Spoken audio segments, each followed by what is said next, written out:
ভাস্বতী রয়েছে আপনাদের সঙ্গে। শুরু করছি জেলার সারাদিন। আরজিকর কাণ্ডের প্রতিবাদে পথে বিজেপি। রাজ্য জুড়ে বিজেপির চাক্কা জ্যাম কর্মসূচি। চাক্কা জ্যামে যানজট তৈরি হয়েছে।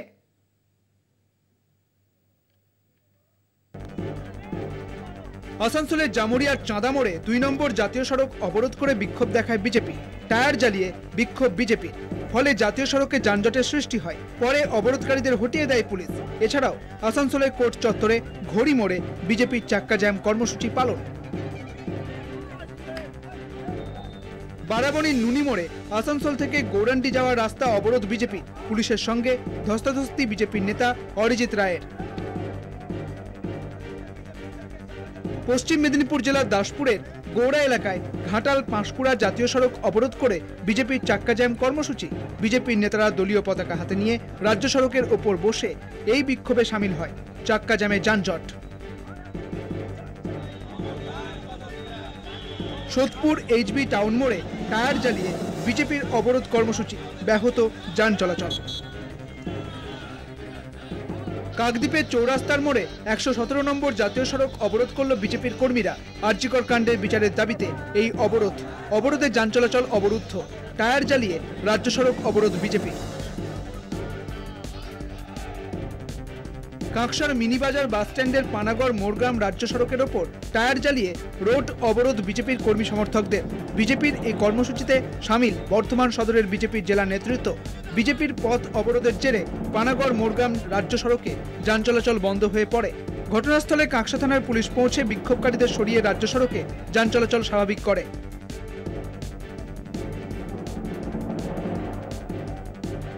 রাজ্য বিজেপির নির্দেশে বাঁকুড়ার পাত্রসাহের ব্লকের কাঁকড়ডাঙ্গা মোড়ে বিজেপির চাক্কা জ্যাম কর্মসূচি।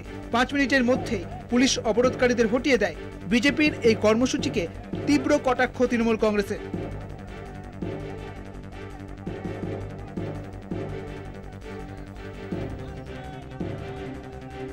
বানারহাটের গয়েরকাটা চৌপতিতে এশিয়ান হাইওয়ের 48 নম্বর সড়ক অবরোধ বিজেপি। পরিস্থিতি সামাল দিতে মোতায়েন ছিল বিশাল পুলিশ বাহিনী।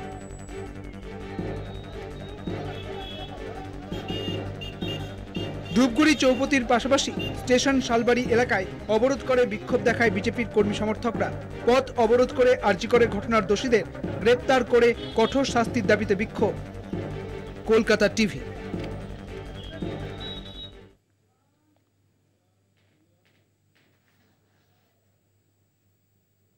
আর এবার যে খবরে নজর রাখবো, সিবিআইয়ের ভূমিকা নিয়ে প্রশ্ন তুলেছে শাসক দল তৃণমূল কংগ্রেস। সিবিআইয়ের তদন্তভারে ঠিক কি ভূমিকা, আর সেই ভূমিকা নিয়েই প্রশ্ন তুলেছে শাসক দল তৃণমূল কংগ্রেস। যেখানে এতদিন ধরে কলকাতা পুলিশ যদি এই তদন্ত করত, তাহলে তার সমাধান না হলে সমালোচনা হতো। কলকাতা পুলিশ অপেশাদারিত্ব দেখালে যুক্ত সমালোচনা। সিবিআইয়ের বেলায় নীরবতা কেন, এমনটাই প্রশ্ন তৃণমূলের। তদন্তকারী অফিসার কোথায়, প্রশ্ন শাসক দলের। সিবিআইয়ের ভূমিকা নিয়ে প্রশ্ন তৃণমূলের। আপনাদের জানিয়ে রাখবো যে পোস্ট আপনারা দেখতে পাচ্ছেন এবং যেখানে তৃণমূলের তরফে প্রশ্ন তোলা হয়েছে। দেবাংশু ভট্টাচার্য তিনি যে পোস্ট করেছেন ফেসবুকে, যেখানে তিনি বলেছেন যে যেখানে প্রশ্ন তুলেছেন যে সিবিআইয়ের বেলায় কেন নীরবতা রয়েছে, এই প্রশ্নই তোলা হয়েছে তৃণমূলের তরফে। কলকাতা পুলিশ যদি অপেশাদারিত্ব দেখাতো, তাহলে সমালোচনা জুড়ত। বিশেষ প্রতিনিধি দেবজ্যোতি ঘোষ রয়েছেন ফোন লাইনে। দেবজ্যোতি, সিবিআইয়ের ক্ষেত্রে নীরবতা কেন, এবং যেখানে 24 দিন কেটে গিয়েছে, সেই 24 দিনে তদন্তের গতি প্রকৃতি নিয়ে বারবার প্রশ্ন উঠছে তৃণমূলের তরফে। দেবাংশু ভট্টাচার্যের পোস্ট ঠিক কতটা গুরুত্বপূর্ণ, কি উল্লেখ করেছেন তিনি এই পোস্টে? ঘটনা কিন্তু গোটা ভারতবর্ষের মানুষের একটা সেন্টিমেন্টের ব্যাপার। কারণ যেভাবে তারা আন্দোলন করছিলেন, বিশেষ করে বাংলার মানুষ যেভাবে আন্দোলন করছিলেন, একজন ডাক্তারি পড়ুয়া তরুণীর ছাত্রের মৃত্যু হয়েছে। তাকে মূল অভিযুক্ত, যাকে কলকাতা পুলিশ গ্রেফতার করেছিল, আজকে তাকে আদালতে তোলা হয়। এবং সেখানে কিন্তু সিবিআই এর পক্ষ থেকে কোনো তদন্তকারী অফিসার ছিলেন না, কোনো আইনজীবী ছিলেন না। একটা অপেশাদারিত্বের একদম নজির সৃষ্টি হলো। ইতিমধ্যেই কিন্তু প্রশ্ন উঠতে শুরু করে তৃণমূল কংগ্রেসের পক্ষ থেকে। দেবাংশু ভট্টাচার্য এবং তৃণমূল কংগ্রেসের পক্ষ থেকে তারা কিন্তু সমাজ মাধ্যমে বিষয়টিকে সামনে এনেছেন। যদি তারা অভিযোগ করছেন, যদি কলকাতা পুলিশ এরকম ঘটনা ঘটাতো, তাহলে কিন্তু রাজনৈতিকভাবে তার সমালোচনা শুরু হতো।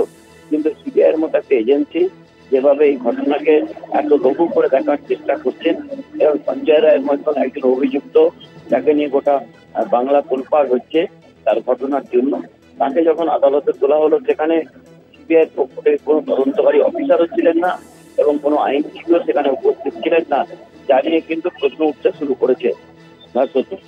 ধন্যবাদ জানাবো দেবজ্যোতি। বিশেষ প্রতিনিধি দেবজ্যোতি ঘোষ ছিলেন ফোন লাইনে। দেবাংশু ভট্টাচার্যের যে ফেসবুক পোস্ট, যেখানে যে পোস্টে তিনি সিবিআই নীরবতা নিয়ে প্রশ্ন তুলেছেন, এর আগে আমরা দেখেছিলাম আরজি করের ঘটনায় সিবিআই তদন্তের গতি প্রকৃতি নিয়ে প্রথম থেকেই শাসক দল তৃণমূল কংগ্রেস প্রশ্ন তুলেছিলেন এবং যেখানে বলা হয়েছিল যে অভিযোগ ছিল যে সিবিআইয়ের তরফে 24 দিন কেটে গেলেও এই ঘটনার কোনো রকম রহস্যের যে জট, সেই জট খুলতে পারেনি সিবিআই। কলকাতা পুলিশের হাতে প্রথম গ্রেফতার হয়েছিল সঞ্জয় রায় এবং তারপর সিবিআইয়ের তরফে কিন্তু কোনো গ্রেফতারই দেখা যায়নি। অন্যদিকে আরজি করের যে ঘটনা, গত 9ই আগস্টের যে ঘটনা, সেই ঘটনায় এখনো পর্যন্ত সিবিআই কাউকে গ্রেফতার করতে পারেনি। আর এই বিষয় নিয়ে বারবার প্রশ্ন তুলেছে শাসক দল। এবার দেবাংশু ভট্টাচার্যের এই পোস্ট।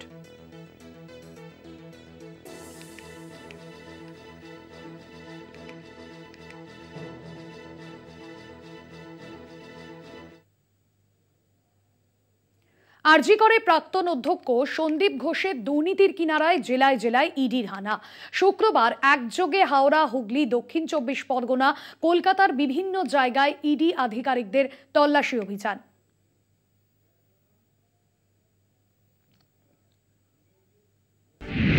সন্দীপের দুর্নীতির তদন্তে ইডি, জেলায় জেলায় সন্দীপ ঘনিষ্ঠদের বাড়িতে ইডি। শুক্রবার 7 সকালে আরজি করে প্রাক্তন অধ্যক্ষ সন্দীপ ঘোষের বেলেঘাটার বাড়িতে ইডি। দীর্ঘ অপেক্ষার পর বাড়ির ভেতরে ঢুকতে পারেন ইডি অফিসাররা। গোটা বাড়ি ঘিরে ফেলে কেন্দ্রীয় বাহিনী। টানা 2 সপ্তাহ জেরার পর সন্দীপ ঘোষকে গ্রেপ্তার করে সিবিআই। হাইকোর্টের নির্দেশেই সন্দীপের বিরুদ্ধে দুর্নীতি মামলা তদন্তে নামে সিবিআই। শুক্রবার সন্দীপের বাড়িতে ইডির পৌঁছানো বেশ তাৎপর্যপূর্ণ। এরই মধ্যে ক্যানিংয়ে সন্দীপের একটি বাংলোর হদিশ মিলেছে। সঙ্গীতা সন্দীপ নামে ওই বিলাসবহুল বাংলো বিশাল এলাকা জুড়ে।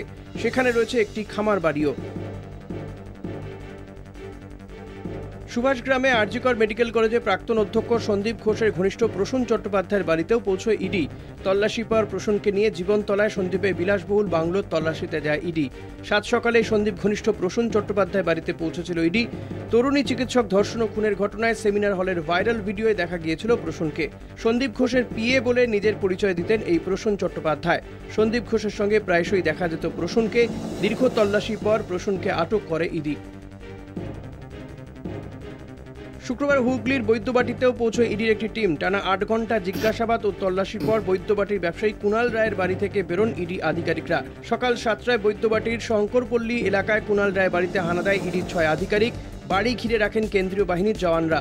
চলে জিজ্ঞাসাবাদ। স্থানীয় বাসিন্দারা জানান কুণাল চিকিৎসা সংক্রান্ত কোনো কাজের সঙ্গে যুক্ত। কলকাতার এক বেসরকারি সংস্থায় চাকরি করেন তিনি। আরজি করে চিকিৎসা সরঞ্জাম সরবরাহ সূত্রেই সন্দীপের সঙ্গে কুণালের যোগ বলে অনুমান।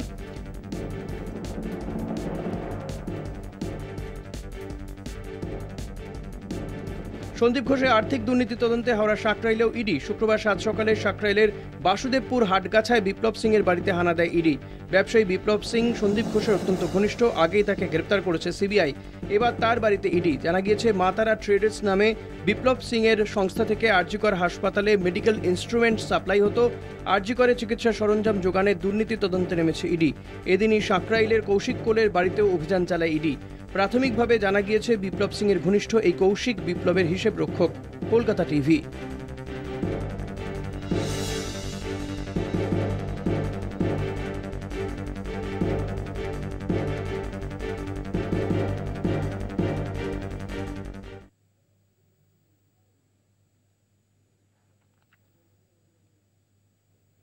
আরজি করে দুর্নীতির তদন্তে আজ 7 সকালে বিভিন্ন জায়গায় অভিযান চালান ইডি আধিকারিকরা। একদিকে বেলেঘাটায় সন্দীপ ঘোষের বাড়িতে ইডি আধিকারিকদের অভিযান, অন্যদিকে সন্দীপ ঘোষ ঘনিষ্ঠ প্রসূন চট্টোপাধ্যায়ের বাড়িতেও ইডি আধিকারিকরা এবং প্রসূন চট্টোপাধ্যায়ের বাড়িতে তল্লাশি অভিযানের পর তাকে আটক করা হয় এবং সেখান থেকে তাকে নিয়ে যাওয়া হয় জীবনতলায় সন্দীপ ঘোষের যে বিলাসবহুল বাংলো রয়েছে সেখানেই জিজ্ঞাসাবাদ করা হচ্ছে। এবং এই বিলাসবহুল বাংলো, এত বড় বাংলো কোথা থেকে এই টাকা এসেছে এবং এই টাকায় গড়ে উঠেছে এই বিলাসবহুল বাংলো, এই বিষয়গুলোও কিন্তু জিজ্ঞাসাবাদ করা হয়। কারণ এই সন্দীপ ঘোষের ঘনিষ্ঠ বলেই পরিচিত প্রসূন চট্টোপাধ্যায়, তাকে আটক করে জীবনতলার সঙ্গীতা সন্দীপ যে বাংলো, সেই বাংলোতেই নিয়ে আসা হয়। ক্যানিংয়ে এই বাংলোতে, ক্যানিংয়ের জীবনতলায় সন্দীপের যে নতুন ডেরা, সেই ডেরারই সন্ধান পেয়েছে ইডি আধিকারিকরা। আপনাদের জানিয়ে রাখবো যে বিষয় আমরা দেখেছিলাম যে সাত সকালে ইডি আধিকারিকরা সন্দীপ ঘোষ সহ সন্দীপ ঘোষের ঘনিষ্ঠদের বাড়িতে তল্লাশি অভিযান চালান এবং সেখানেই সন্দীপ ঘোষ ঘনিষ্ঠ প্রসূন চট্টোপাধ্যায়কে আটক করা হয়। রাজু দাস আমাদের প্রতিনিধি রয়েছেন ফোন লাইনে। রাজু, জীবনতলার যে বাংলোতে নিয়ে আসা হচ্ছে আটক করে প্রসূন চট্টোপাধ্যায়কে, এখনো পর্যন্ত কি তথ্য সিবিআইয়ের হাতে, এখনো পর্যন্ত ইডির হাতে কি তথ্য উঠে এসেছে এই বিষয়ে? এই বাংলো নিয়ে এখনো পর্যন্ত স্থানীয় বাসিন্দারা তারা কি বলছেন? শেষ কবে সন্দীপ ঘোষ এই বাংলোতে আসে?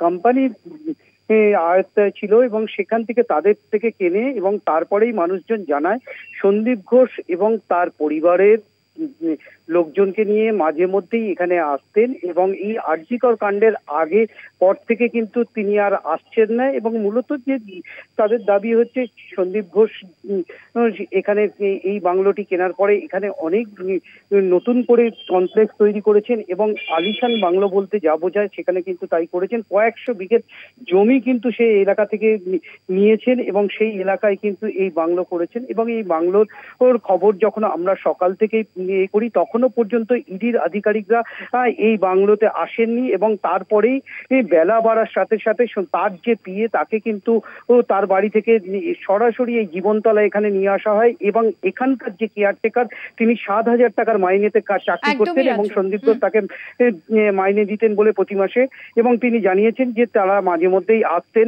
এবং এই বাংলোটি 2 বছর আগে কিন্তু তিনি কিনেছেন এবং তারপরেই বলছেন স্থানীয়রা। ধন্যবাদ জানাবো তোমায়।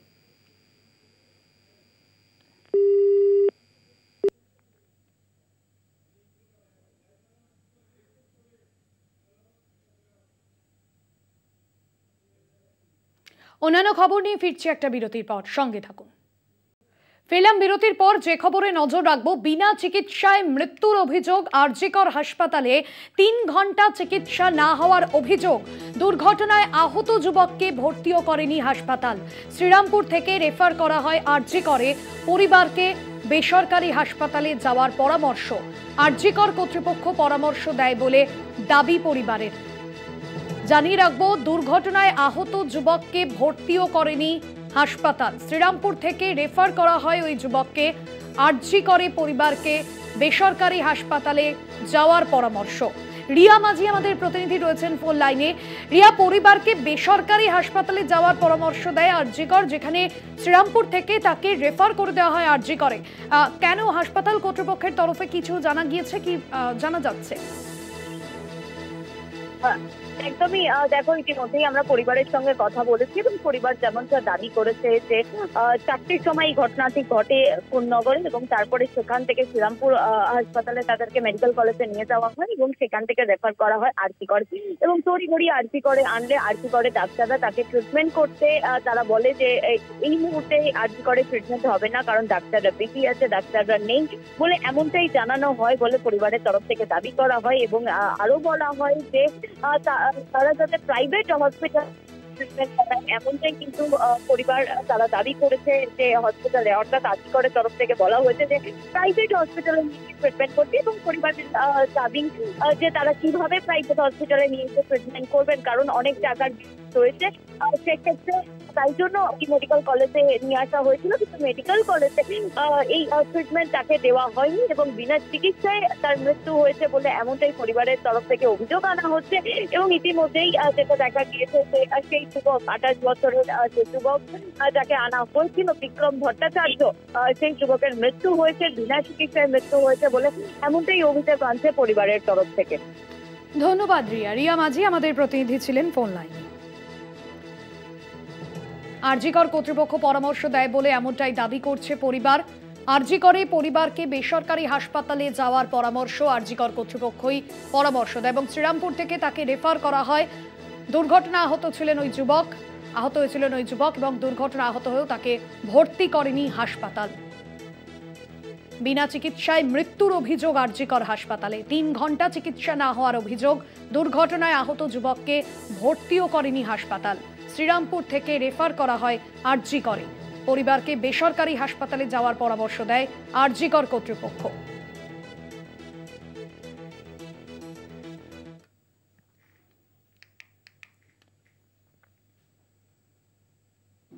আরজিকর আবহে বিশ্বভারতীর ছাত্রীর রহস্য মৃত্যু। চাঞ্চল্যকর দাবি নিহত ছাত্রীর মায়ের। কারোর চাপে পড়ে আত্মহত্যা করেছে মেয়ে, দাবি বিশ্বভারতীর নিহত ছাত্রীর মায়ের। আরজিকরের ঘটনায় যখন প্রতিবাদের আঁচ গোটা রাজ্য জুড়ে, তারই মাঝে বিশ্বভারতীর ছাত্রীর রহস্য মৃত্যু। নিহত ছাত্রীর মায়ের চাঞ্চল্যকর দাবি, কারোর চাপে পড়ে আত্মহত্যা করেছে মেয়ে, এমনটাই দাবি করেছেন বিশ্বভারতীর নিহত ছাত্রীর মা। কি বলেছেন ওই ছাত্রীর মা, শোনাবো। बोला गया कि आपकी लड़की ने जहर खा लिया है। वार्डन हटिए भाई, भैया हमको पसंद आज नहीं, आज ही सुबह आए हैं। क्या क्या लग रहा है आपको अभी तक आप लोगों को? जो लग रहा है कि सुसाइड किसी के दबाव में की है। कुछ बोला था आप? नहीं, कुछ नहीं, हम लोगों से बोला गया था। कल बात हुआ था? नहीं, दबाव में क्या? कुछ भी दबाव हो सकता है।